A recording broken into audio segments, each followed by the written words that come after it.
Introduction: A Whisper from Willow Creek. Good evening, dear listener. Settle in, find your coziest spot, and let your thoughts drift as we journey to a small town tucked away in the sprawling heart of the American South. The year is 1958, and our destination is a place known as Willow Creek. On the surface, it's a town kissed by the sun, where the air hums with the drone of summer and the scent of honeysuckle lingers. Yet, beneath this seemingly peaceful facade, shadows of the past dance in the twilight, and whispers of old prejudices echo through its quiet streets.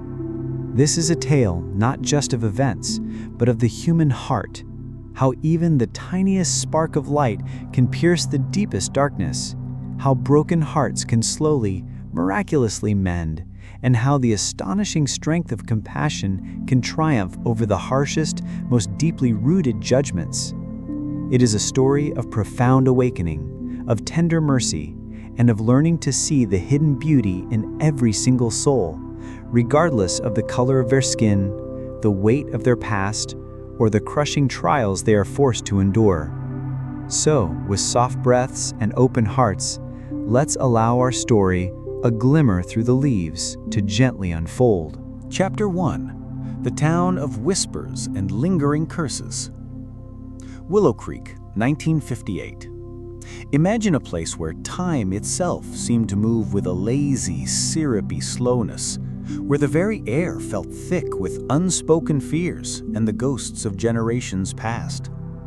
Here, deep-seated prejudices had woven themselves into the very fabric of daily life, forming invisible, unyielding lines that separated people, turning neighbors into strangers, and strangers into objects of suspicion. A silent, insidious curse seemed to hang over Willow Creek, a chilling, almost superstitious belief that anyone bold enough to challenge the town's antiquated order, especially those who dared to question its powerful figures, would inevitably face ruin, disappear, or meet an untimely end. In the very heart of this somnolent town stood an old, majestic house, its white columns gleaming under the southern sun, its sprawling garden a testament to forgotten grace. It belonged to Eleanor Vance, a respected, middle-aged lawyer, a woman widowed too soon, whose eyes held a quiet strength, but also a deep, almost ancient sorrow. Eleanor was a woman of unyielding principle, a rare and precious jewel in Willow Creek, where the scales of justice often tipped in favor of wealth and power. She lived with her bright-eyed, curious granddaughter Lily, a 10-year-old bundle of energy with a cascade of golden hair and vivid blue eyes that missed nothing. Lily had come to live with her grandmother after her parents' sudden, utterly mysterious death in a car accident years ago.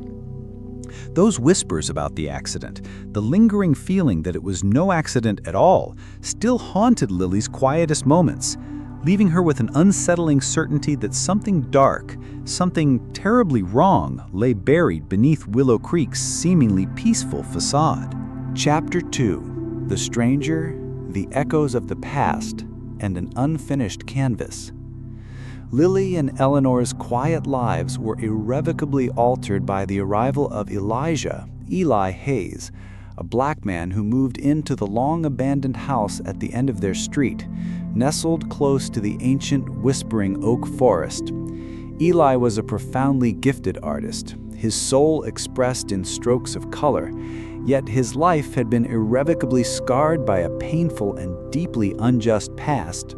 Years earlier, he had been wrongly convicted of a heinous robbery and murder, a crime subtly, chillingly linked to the illicit dealings of Jedediah Stone, the wealthiest and most influential man in Willow Creek, and the undisputed iron-fisted head of a clandestine, racially prejudiced society. The very lawyer who had fought tirelessly, passionately, to clear Eli's name was Lily's own father, who then, tragically, mysteriously died soon after the verdict. Eli, burdened with an unbearable guilt, secretly believed he had somehow brought tragedy upon the very man who saved him. Eli's arrival immediately ignited a furious wave of whispers, cruel gossip, and outright chilling hostility from most of the town's residents. Jedediah Stone, in particular, watched Eli with an undisguised, venomous intensity, his dark eyes hinting at a deeply personal, almost primal vendetta. He made no secret of his intention to drive Eli out of town, as if Eli's mere presence threatened to unearth long-buried terrible secrets. Lily, however, saw none of the fear or animosity that gripped the adults. She was utterly captivated by the paintings Eli created under the sprawling ancient oak tree, vivid, emotional works that seemed to pulse with a hidden life, a truth no one else seemed to truly see. One painting in particular caught her eye with an unsettling familiarity, a haunting, unfinished portrait of a woman with golden hair and strikingly blue eyes, strikingly similar to her own beloved mother, with a shadowy, almost imperceptible figure lurking in the deepest background, a figure that sent a shiver down Lily's young spine, a fleeting sense of danger that she couldn't yet articulate. Chapter 3. Shared Scars, Whispered Memories, and the Unraveling Thread. One golden afternoon, Lily's bouncy ball, as if guided by an unseen hand, rolled into Ellie's sprawling, overgrown yard. Instead of running away like the other children, a sudden brave curiosity surged through her. She stepped inside, and that was how their conversations, hesitant at first, then flowing, began. Ellie, initially reserved, a guarded silence around him, slowly opened up, sensing the pure, genuine curiosity and absolute lack of prejudice in Lily's trusting eyes. He spoke of his art, how it had been his unwavering anchor, his salvation during his darkest days in prison, and of the lingering, haunting torment over the mysterious, unjust death of the brilliant lawyer who had fought so fiercely for his freedom. Lily quickly realized that Ellie was not the monster the town painted him to be. She saw a profound sadness in him, a deep, invisible scar that no one else seemed to notice. She began visiting Ellie regularly, bringing him simple stories from school, tales of her grandmother, and the innocent, boundless dreams of a child. Ellie, in turn, began gently teaching Lily to draw, helping her discover the world through the rich tapestry of colors and the delicate dance of lines. One quiet afternoon, while Ellie was momentarily distracted, lost in his thoughts, Lily's curious gaze fell upon an old leather-bound sketchbook. Tucked inside, nestled amongst his unfinished works, was the haunting portrait she had seen before. But there was also an old faded photograph, Ellie standing with her very own father, and a woman Lily didn't recognize. More chillingly, peering from the deep shadows in the background, was the unmistakable, menacing face of Jedediah Stone. A sudden icy dread settled in Lily's stomach. Her heart pounding with a mixture of fear and burgeoning revelation, she rushed home, clutching the photo, compelled to show it to her grandmother. Eleanor's face, upon seeing the photograph, instantly drained of all color, becoming ashen and drawn.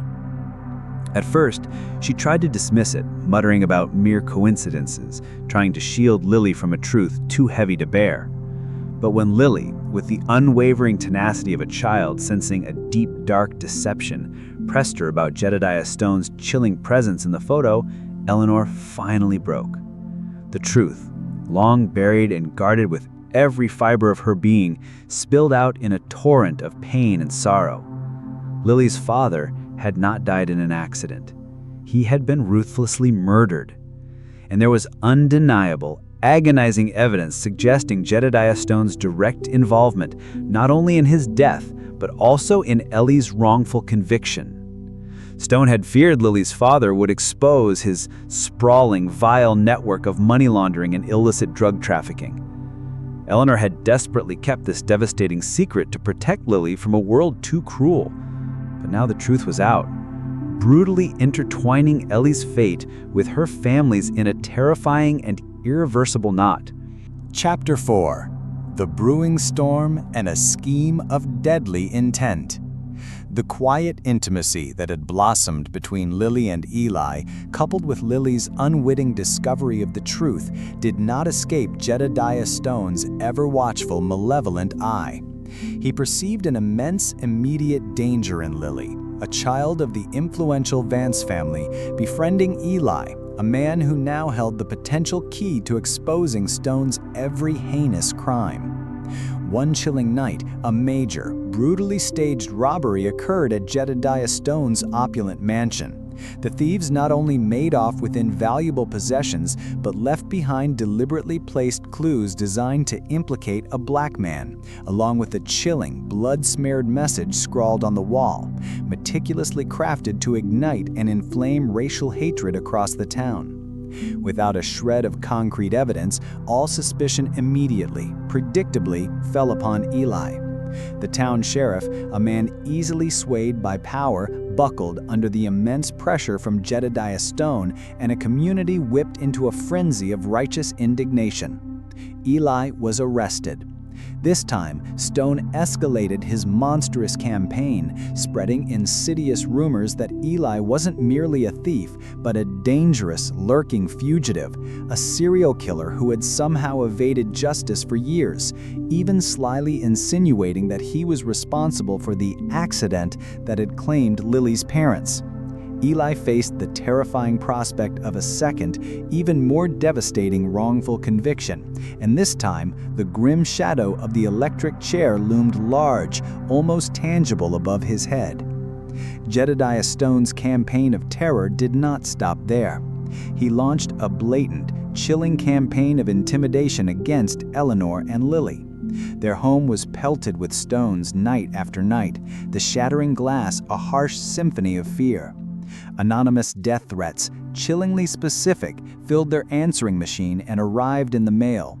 And then, one terrifying evening, Lily narrowly escaped an attempted kidnapping by a group of masked men as she walked home from school, saved only by the timely, heroic intervention of a vigilant neighbor. The immense pressure from the town's prejudice, the abandonment by former colleagues, weighed heavily on Eleanor, leaving her feeling utterly isolated in her desperate, lonely fight.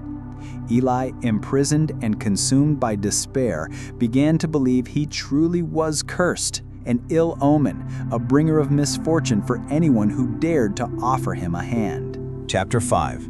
Rising from Fear and the Relentless Hunt for Truth. Eleanor, fueled by her unwavering belief in justice and a profound sense of responsibility for Eli, a man whose life was now inextricably linked to her own family's tragedy, took on his defense. She knew with chilling certainty that this was the most challenging, most perilous case of her entire career. Not just because of the lack of evidence, but because of the deeply entrenched prejudices of the town, the chilling personal vendetta of Jedediah Stone, and the suffocating grip of his dark, pervasive network of power. Defending a black man accused of theft and far worse crimes, particularly against a figure as ruthlessly powerful as Jedediah Stone, was a battle for survival. Not just for Eli, but for Eleanor and Lily too. Every step felt like walking a tightrope over an abyss. Lily, though young, had witnessed the sheer brutality and the suffocating fear that Jedediah Stone had unleashed. But something within her, a nascent strength, began to transform her fear into fierce, unyielding determination. She vividly recalled a crucial detail from the photograph and a fleeting, almost forgotten memory of her mother speaking about a woman named Lena, a former domestic worker for the Stone family, who had been exceptionally close to Lily's mother. Lena had mysteriously, abruptly vanished after Lily's parents died. A burning conviction settled in Lily's heart. Lena held the precious, hidden key to the entire truth. Driven by an urgent, almost desperate need, Lily secretly began to follow Jedediah Stone's shadowy associates, meticulously searching for any trace of Lena. She ventured into dangerous, unfamiliar parts of town, narrowly avoiding confrontation with menacing strangers, her small heart pounding with a mixture of fear and resolve. Meanwhile, Eleanor, under unimaginable emotional and professional pressure, wrestled with her own deep-seated anxieties. She vividly remembered a silent promise made to her deceased son, a sacred vow that she would protect Lily and, no matter the cost, uncover the truth. She began to re-examine the old, dusty files from her son's cold case, discovering cryptic notes within his personal documents, notes about a secret meeting with Lena, and chillingly vague information regarding Jedediah Stone's vast, illicit network. After days of relentless, often terrifying searching, Lily and Eleanor finally found Lena living a reclusive, sickly existence in a dilapidated shack nestled on the edge of the murky swamplands, consumed by fear, her spirit almost broken. Lena, trembling and utterly exhausted, initially refused to cooperate, terrified of Jedediah Stone's inevitable brutal retribution. But when Lily, with heartbreaking sincerity, recounted the story of the photograph and whispered her father's name, Lena saw the fierce, unyielding determination and the unwavering courage of Lily's mother reflected in the luminous eyes. A flicker of hope ignited within her, and she knew, with a sudden clarity, that she could no longer remain silent. With a voice that was barely a whisper, Lena revealed a chilling, long-buried truth. Jedediah Stone had brutally coerced Eli into signing that false confession in his previous case, and it was Stone himself who orchestrated the accident that had cruelly murdered Lily's father, fearing that he would be exposed. Lena also possessed the ultimate physical proof, a hidden, meticulously kept ledger detailing Jedediah Stone's illegal transactions, his vast web of corruption, and a secret letter Lily's father had managed to send to Lena just hours before his death, revealing the full extent of Stone's monstrous network. This was the second major knot unraveled, not only confirming Jedediah Stone's monstrous crimes, but tragically, devastatingly intertwining Eli's fate with Lily's family's in the most profound and sorrowful way. Chapter 6: The Trial of Death and the Final, Shattering Testament. The trial began in an atmosphere thick with tension, so palpable it felt like a suffocating shroud. The courtroom was packed, every seat taken, every eye filled with a mixture of hatred and judgment, fixed on Eli and on Eleanor and Lily. Jedediah Stone, radiating smug, chilling confidence, his lips curled in a taunting, cruel smirk, presented falsified evidence and paraded meticulously coached witnesses, each testimony a carefully constructed lie. He relentlessly tried to vilify Eli's character with venomous, hateful words, even stooping so low as to imply Eli had an illicit affair with Jedediah's own wife, hoping to undermine Eleanor's credibility and destroy Eli's last shreds of dignity. Stone also issued thinly veiled, yet chillingly clear death threats against Eleanor and Lena, his eyes glinting with a dark, terrifying promise of retribution. Just as all hope seemed to fade, Eleanor, her voice unwavering despite the tremor in her hands, called Lena to the stand. Lena appeared, gaunt and frail, yet her eyes, though shadowed by fear, burned with a newfound fragile resolve. Jedediah Stone and his shrewd lawyer immediately launched a brutal assault on her character, viciously accusing her of senility, of being a pathological liar, and of seeking vengeful retribution for imagined slights. Then, in a horrifying, agonizing moment, Lena suddenly collapsed before the witness stand, coughing uncontrollably, her frail body shaking, seemingly unable to continue her testimony. The courtroom erupted in chaos, a cacophony of gasps and whispers. Jedediah Stone's lawyer, with a triumphant smirk, immediately demanded her testimony be dismissed. Amidst the roaring chaos, Lily, her heart pounding, but her mind clear, saw Lena's trembling hand desperately pointing towards her bag. A sudden vivid memory of Lena's whispered words about the final proof and her father's old notes flashed through Lily's mind. Without hesitation, driven by an instinct beyond her years, she rushed to Lena's side, plunged her hand into the bag, and pulled out a small, worn wooden box. Inside the box were two devastating items: Jedediah Stone's meticulously kept incriminating ledger, and her father's final, hidden letter to Lena. Eleanor, her voice now trembling not with fear but with fierce determination, wasted no time. Her voice, though raw with emotion, resonated with unwavering conviction as she read aloud the damning contents of the ledger and the letter. The ledger meticulously detailed Stone's vast illicit transactions, his sprawling smuggling operations, and even his chilling premeditated plans for assassinations, explicitly naming Eli and Lily's father as victims. Her father's letter, hastily scrawled just before his brutal murder, revealed the full, horrifying truth about Jedediah Stone's vast criminal network and how he had been mercilessly forced to sign Eli's false confession. It also chillingly implicated other powerful figures within Willow Creek who had secretly colluded with Stone. This was the final, agonizing knot unraveled, tearing open the fabric of lies and laying bare a truth so brutal, so utterly shattering, that it left the entire courtroom in stunned, absolute silence. Chapter 7: A Dazzling Glimmer and the Inevitable Reckoning. Lena's testimony, powerfully corroborated by the irrefutable evidence of the ledger and the letter, ripped through the courtroom like a devastating hurricane, leaving nothing but truth in its wake. The truth, raw and unvarnished, was finally, irrevocably exposed.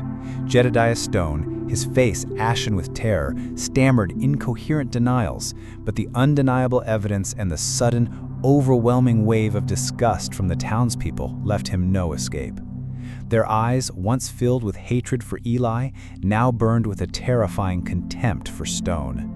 Eli was declared innocent on the spot, his name finally, truly cleared. Jedediah Stone was arrested immediately, facing a litany of horrifying charges: perjury, fabricating evidence, murder, money laundering, and drug trafficking. Willow Creek plunged into a state of profound upheaval, a slow, painful yet necessary awakening. Many residents felt a crushing weight of shame and regret for their prejudices, for the ease with which they had judged and condemned. Those who had once shunned Eli now looked at him with a complex mix of awe, remorse, and a nascent respect. The truth behind the brutal deaths of Lily's parents, a secret that had haunted her and Eleanor for so long, was finally laid bare, bringing a sorrowful yet profound sense of peace and fierce satisfaction. However, the town remained deeply fractured, divided between the bitter, resentful remnants of Stone supporters and those who, however cautiously, yearned for genuine change and a new, more just beginning. Chapter 8: Healing and Rising from the Ashes, Slowly, Surely. In the quiet aftermath of the trial, Willow Creek embarked on a slow, arduous journey of healing. Though lingering scars of prejudice and hatred remained, etched deep into the collective memory, a fragile yet powerful glimmer of hope had truly emerged. The townspeople slowly, hesitantly, began to see Eli differently, no longer a black stranger, but a man unjustly wronged, a remarkably talented artist, and a survivor of immense, crushing evil. Eli, his spirit slowly mending, decided to stay in Willow Creek. He continued to paint, his canvases now telling a different story of the town, a narrative of healing, of newfound human connection, and of hesitant yet burgeoning new beginnings. He opened a free art class for children, a haven of creativity and acceptance, with Lily as one of his very first, most devoted students. His classes weren't just about art. They were profound lessons in acceptance, in seeing the inherent beauty within each person, regardless of their skin or the weight of their past. He and Eleanor, now united by a shared purpose, also established a vital legal aid fund for the underprivileged, a small but powerful beacon of justice in a town once shrouded in overwhelming injustice. Lily, transformed from a curious child haunted by the specter of secrets, became a living testament to the sheer power of courage and the quiet strength of compassion. She understood, with a wisdom beyond her years, that love knew no boundaries of race, status, or history. It was the only force truly capable of overcoming all adversity and piercing the thickest veils of prejudice.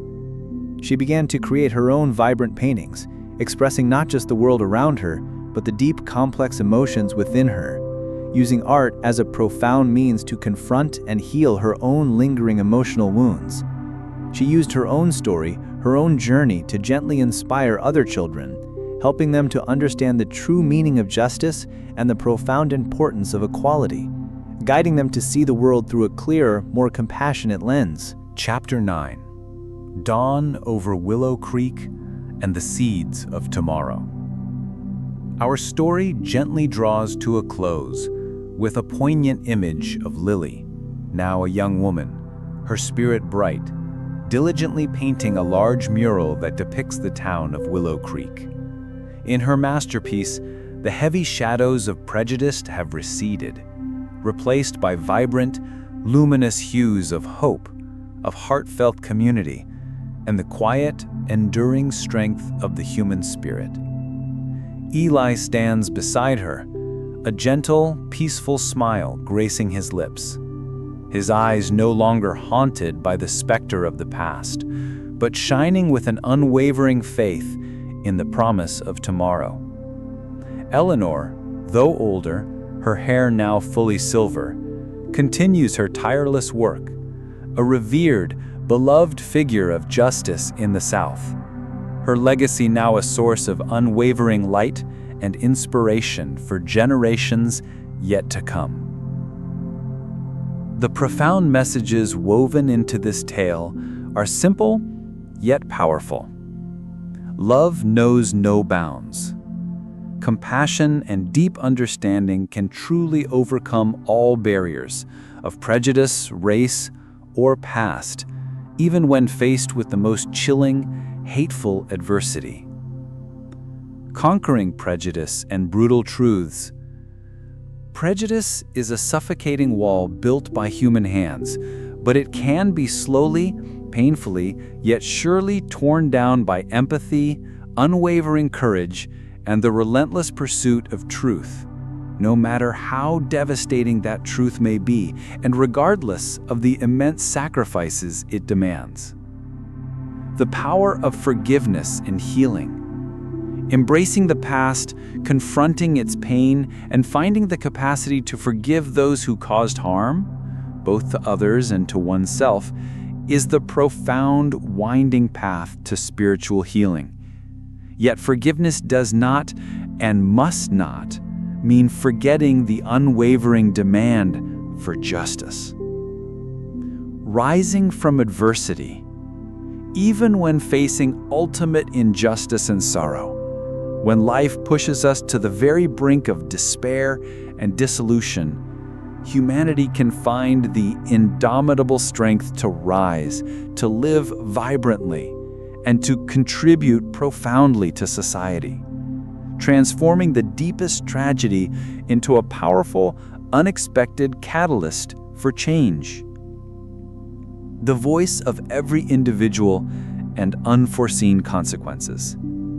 Even the smallest, most seemingly insignificant voices can create monumental change by bravely speaking up for what is right and defending the vulnerable. And sometimes, dear listener, the smallest, bravest actions can lead to colossal, unforeseen consequences, altering the destiny of an entire town, reshaping its very soul. Conclusion: a lullaby of hope. A Glimmer Through the Leaves is, at its heart, a story of profound awakening, of quiet compassion, and of an unwavering, abiding faith in the extraordinary human capacity for transformation. It gently reminds us that even in the deepest, darkest of times, when life pushes us to the precipice of intense conflict and the suffocating weight of deceit, there will always be a glimmer of light breaking through the leaves, carrying with it the fragile beauty of hope and the boundless transformative power of love, enough to untangle every knot and lead us towards the dawn of a fairer, more compassionate tomorrow. Sweet dreams, dear listener. May your own heart find its glimmer.